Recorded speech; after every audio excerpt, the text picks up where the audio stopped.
Raider Nation, I got some rumors that I think are going to make you smile today around Tyler Linderbaum. Also, a very important day around the NFL, a gigantic, and I mean a gigantic move just ended up going down. We'll talk about all that coming up here on the Raiders Report. So the reason why I think Raider Nation should be smiling today is because the center position is, well, even more important now than what it was the moment I started filming this video. Matthew Berry said that the Raiders plan to make a very strong run at Tyler Linderbaum, which this does align with something that I personally discussed with him at the NFL Combine, and I think it also aligns with a lot of the things that we as fans have been saying all offseason long. The one thing is clear, though, and I know Matthew Berry is probably a little bit more known for what he has done in fantasy football, but I have followed Berry really, really closely over the last 10 years. Him and I have been pretty tight since our fantasy football days. He has tons,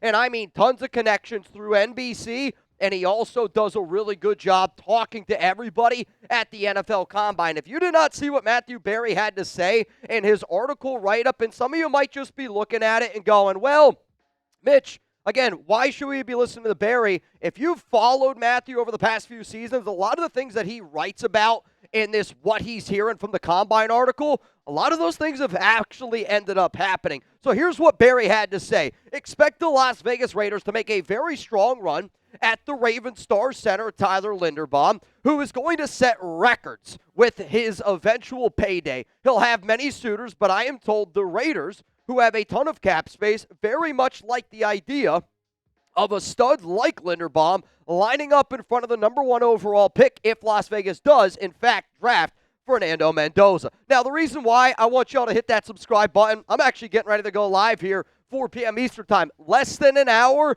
I'm live on the Raiders Report for the first time, man, since my birthday, which is crazy. We're also 29 subs away from 218,000. Hit that sub button already. And again, Matthew Berry and I, we go way, way back from our days talking fantasy football. And if you don't believe me, you can check him out. Berry does actually follow me on social media. So why should Raiders fans be smiling when Berry says that the Raiders are going to make a strong push for Tyler Linderbaum?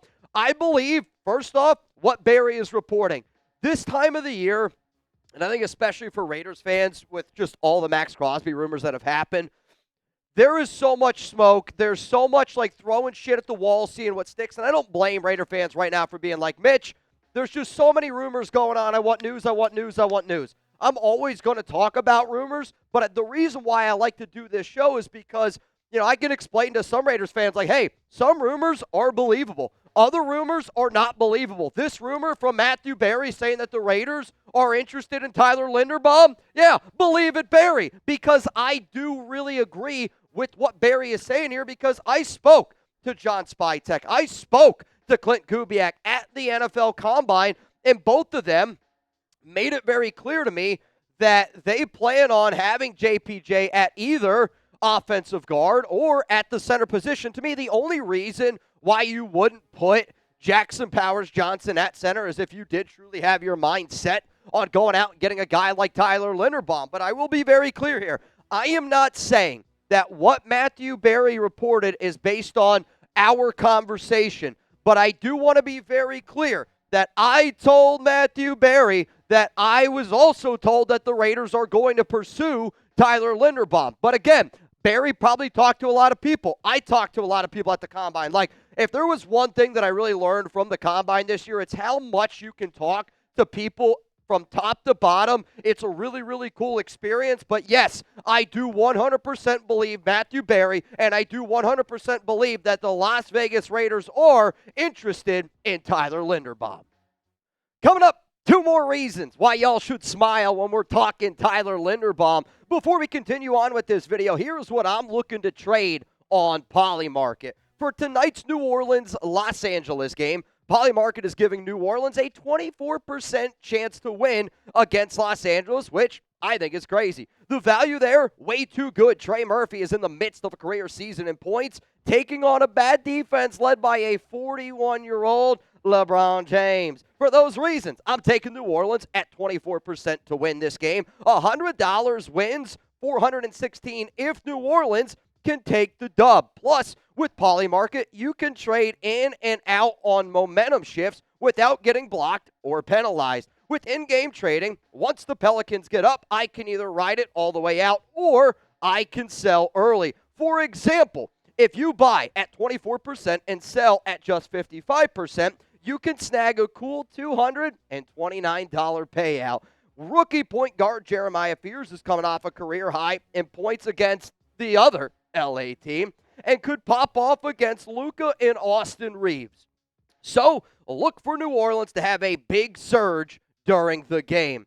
You can't do this with a traditional sports book. So get started today. Polymarket is legal in all 50 states. Download the app now to get to the top of the wait list. The only way to do that is by clicking my link in the description and the comments. Let's go to the second reason here why I think that these are good rumors for Raider Nation. It shows the Raiders are investing, and not only investing, but interested in investing big money on the offensive line this offseason. I felt like last year it was a really frustrating offseason because we had a lot of money. And I know Kubiak, when he spoke at the Combine, did say a lot of very nice things about Caleb Rogers. Said that he liked DJ Glaze. He was impressed by some of these other younger players that are on this roster. But I don't want us to fall victim to what we fell to last year, which was bringing in a new regime. The regime didn't know what the players that we had. And then instead of going out and spending big, they tried to just put a Band-Aid on the issue by signing Alex Kappa. I'm done with the little Band-Aids. This Raiders offensive line needs to be the best version of itself as humanly possible, and I think that Tyler Linderbaum helps you in order to do that. So here's the game we're going to play. You get to call the shots here. Let's say you're sitting in the same room with John Spytek, you're sitting in the same room with Tom Brady, and oh, hey, there's Clint Kubiak. He just snuck right on in there. Are you paying Tyler Linderbaum $20 million plus a year? Because all the reports are that Linderbaum's looking for 22. I've even heard a number of $25 million. And the first time I heard $25 million was, I forget who, I actually think it was Albert Breer told me that at the Combine. I could be getting that twisted up, but I believe it was Breer. It was a conversation with a bunch of people, but I'm pretty sure Breer said that he heard $25 million at the Combine. So you call the shots here. Are you paying Tyler Linderbaum $20 million plus a year? Give me a yes. Give me a no. My answer is coming up here after this YouTube ad break. The reason why the answer is yes, and I understand it's a lot of money for a center. It's a lot of money for Tyler Linderbaum, if we're being 100% honest. His Spotrac market value was like $17 million. There's no center in the NFL that makes over $20 million. But the way that Raider fans need to look at that investment, it's $20 million in Tyler Linderbaum. But it's also an investment in Fernando Mendoza, Ashton Genty, Brock Bowers, and getting this offense in the right direction with an offense predicated on running the football with Clint Kubiak. Yes, it's a lot of money, but there's also investments out there. Like, does anybody at their house own a generator?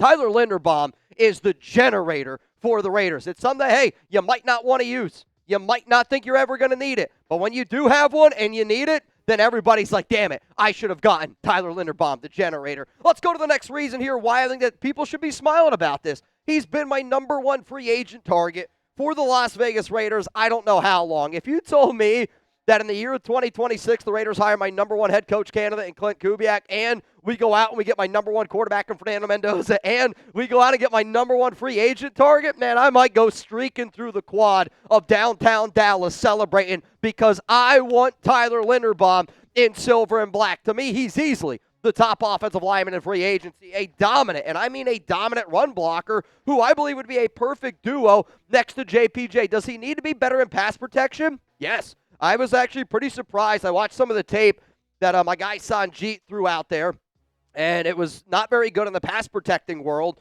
much better in the run blocking game. But when you look at that PFF projected contract, I think if you're the Raiders, I think it's actually going to be closer to 4 years, $90 million. I think that's really going to be the kind of the ballpark we're in. Maybe it's up there a little bit more. A lot of it's going to be guaranteed. But at 26 years old, you're going to get the best years of Tyler Linderbaum. Like, that fires me the F up. Linderbaum, former wrestler in Iowa. You know how tough of a mother effer you got to be to wrestle in Iowa? And then you put that with JPJ, another wrestler in high school. they're going to beat the shit out of other people. And when you put on the tape that 78.7 PFF run blocking grade, he's never had a lower grade than that. And I love the physicality that he brings, and he also excels in a zone scheme because of just how truly athletic he is for such a big man. His biggest weakness is him in pass protection. I do fully understand that. But luckily for the Raiders, there are a lot of good offensive lineman options out there. Now, not everybody can play center.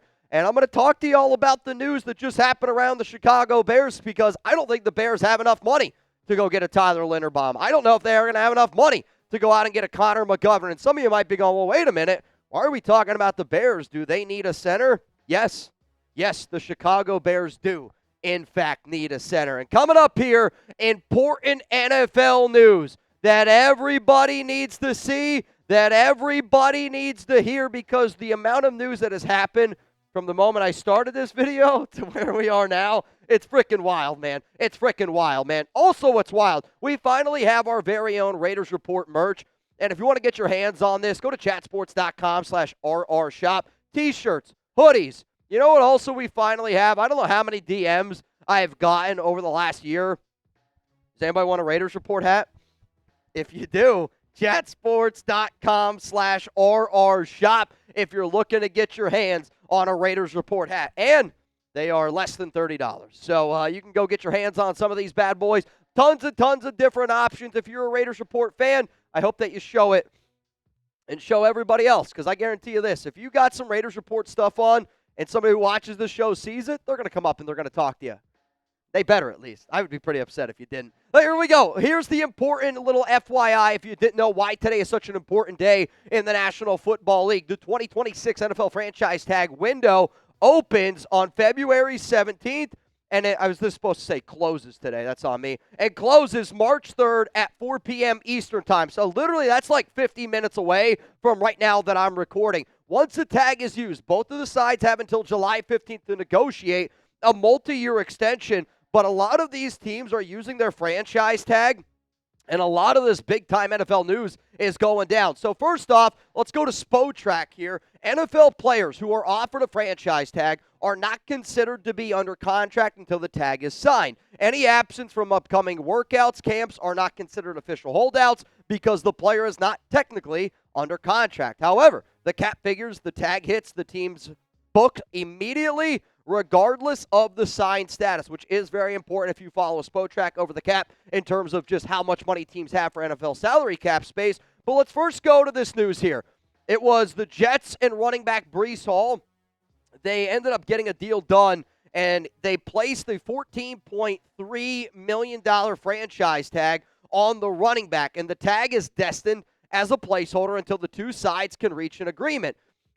Breece Hall franchise tag symbolizes a strong running back market that teams seem to be excited about based on talks at the Combine. There's high-level talent available at the position this year, so the Jets made sure Hall was not available. The reason why I think that that's important for the Raiders, you have an unbelievably talented running back on a rookie contract. And, you know, Kenneth Walker just won the Super Bowl MVP. You're kind of seeing the running back market go back up, and it's probably going to increase here a little bit more and more and more simply because, you know, you're just seeing these teams kind of utilize that running game again. You know, for so many years, teams went nickel packages because they were trying to offset the passing attacks of these quarterbacks. Well, now offenses are going to go, all right, you're going to go nickel. I'm just going to run the football on you a little bit more. So they're going back to that physicality. Speaking of the running back market, Kenneth Walker for Seattle.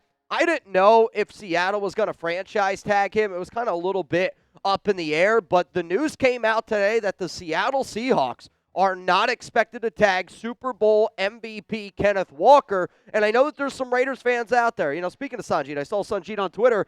He was like, hey, the Raiders should pursue Kenneth Walker. I am going to talk about Walker a little bit live today on the show, and I'm also going to put out a video on some of my top free agent running back targets. You're going to have to check that one out to see if Walker ended up making my list. Let's go to some more news here. The Colts, I think they had two options, the franchise tag. And one of the things that happened literally at the moment that I'm recording this video, the Indianapolis Colts have franchise tagged Daniel Jones.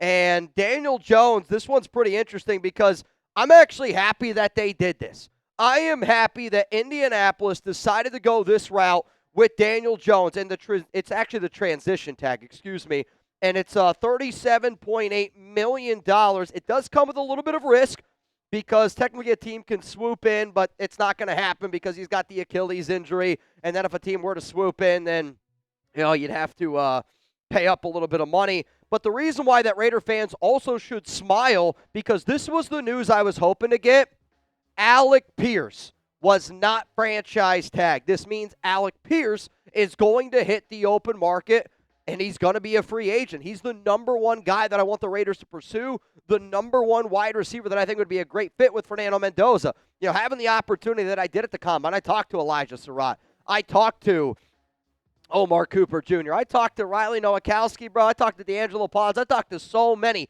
Indiana players, and one of the guys that we talked about very frequently is wide receiver number 80 on Indiana, Charlie Becker. And I asked a few of those guys, like, what do you guys think about Becker? And they were like, dude, he's a giant. He's going to be a great player in the NFL next season. Him and Mendoza are like this. The reason why I bring that up is because if you could hit the upgrade button on Charlie Becker right now, I'm not saying Becker's not going to be as good as what Alec Pierce is, but if you wanted to be able to find a 26-year-old Charlie Becker in the NFL, bingo, bango, his name is Alec Pierce, and the fact that he's going to hit the open market should fire up Raider Nation, and quite frankly, should put a smile on your face. Let's also talk about the trade block here, because when I first started scripting this show, there was an announcement around a big-time NFL defensive player who is going to be allowed to seek a trade, and that player plays for the Minnesota Vikings. It's Jonathan Grenard, and Grenard, before last season, he only had 3 sacks last year.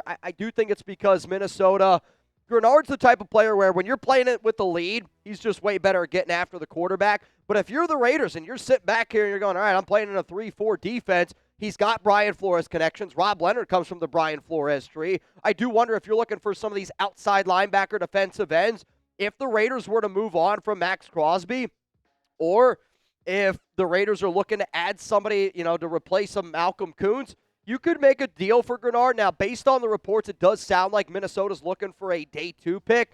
I don't know if they're going to get a round 2 pick, but if you told me pick number 67 straight up for Jonathan Grenard, I would absolutely entertain it. That's a dude that's had 12.5 sacks the year before that, but also of the connection, and also $19 million is what the Raiders would owe him in 2026, and another $19 million in 2027 for a guy that's 28 years old, and it's going to be 29. That's a really, really good deal for a good edge rusher, outside linebacker that could fit in this defense. Other NFL news that literally just happened, the Bengals, they are not going to be tagging Trey Hendrickson, which should surprise 0 people. I'm going to talk about it because it's Trey Hendrickson, and some people have him as regarded as the number 1 free agent option out there. But there's a reason why Cincinnati didn't give him a long-term deal. There's a reason why all the issues happened last offseason. They didn't want to give him that big-time price tag, so now Trey Hendrickson is going to hit the open market. And if I'm Trey, I would look at signing a 1-year prove-it deal, going out there and proving it, and then that following offseason, going and trying to sign a really, really big contract. So at the very beginning of this show, when I was talking about the importance of Linderbaum, I thought Tyler Linderbaum going into the Raiders was always this important. But sometimes NFL news happens, and it kind of can shift the way that a lot of conversations are being had. And the reason why I bring that up is because of this. This is gigantic NFL news that I don't think anybody saw coming. Bears Pro Bowl center Drew Dahlman has informed the team that he is retiring from the NFL at age 27. Dahlman left Stanford in 2021, and after 4 seasons at Atlanta and 1 in Chicago, he has made the sudden and surprising decision to retire. I think some people are going to look at that and go, oh shit, does that mean Chicago's going to go out and get Linderbaum? I don't think the Bears have the amount of money to go out to get somebody like Tyler, but also on top of that, I am a believer that the number 1 team, most likely, and the number 1 team that's been trying the hardest to trade for Max Crosby is the Chicago Bears. I also got told something by a source today that I wish I could tell all y'all, but unfortunately, I was told very clearly I'm not allowed to say it.